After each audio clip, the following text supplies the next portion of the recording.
ففروا إلى الله إني لكم منه نذير مبين. Bagaimana sikap kita sebagai seorang muslim dalam menyikapi momen tahun baru Masehi? Ya, kalau dia memperhitungkan tahun baru itu, dia pasti akan berpikir apa yang akan dia lakukan. Tapi kalau dia tidak perhitungkan, karena memang itu bukan bagian dari agama, bukan bagian dari syariat Islam, tidak dikenal di tengah kaum muslimin, maka dia tidak akan berbuat apapun di situ. Saya lihat ya di sebagian negeri kafir, malah di malam tahun baru itu tidak ada kegiatan apapun. Jadi jam 12 malam itu, ya kita menengok keluar, itu tidak ada orang petasan dan sebagainya, tidak ada.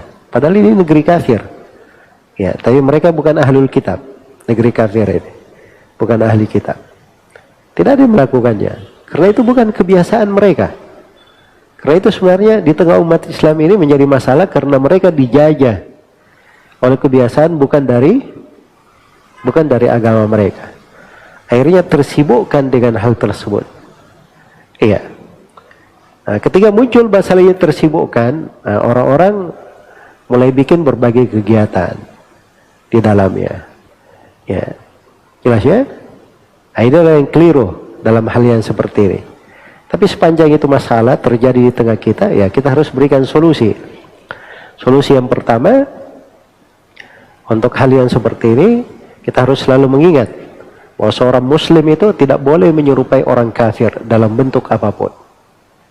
Tidak boleh menyerupainya dalam bentuk perayaan agama mereka, akhir tahun mereka, penanggalan mereka, kalender mereka. Itu kita tidak menyerupai mereka dalam hal itu. Kemudian yang kedua, tidak boleh menyerupai dalam pakaian mereka, apalagi dalam kebiasaan-kebiasaan agamanya.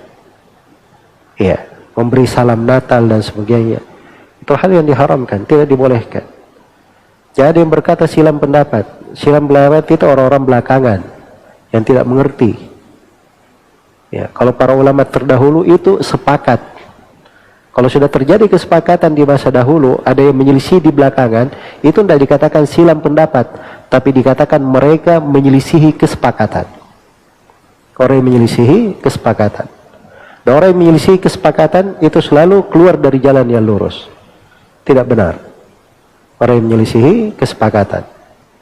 Iya. Ini semuanya dari hal yang harusnya dihindari, karena Nabi SAW bersabda, man tashabbaha biqaumin fahuwa minhum. Siapa yang menyerupai satu kaum, maka dia termasuk dari mereka. Dan Allah Subhanahu wa taala berfirman, "Tsumma ja'alnaka 'ala syari'atin minal amri fattabi'ha wa la tattabi' ahwa'al ladzina la ya'lamun."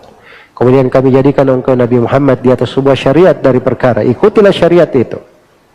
Dan jangan ikuti hawa nafsu orang-orang yang tidak mengetahui. Tidak boleh kita mengikuti dari tuntunan-tuntunan yang bukan tuntunan yang diajarkan di dalam agama ini, yang berasal dari Al-Quran dan Sunnah Rasulullah Sallallahu Alaihi Wasallam.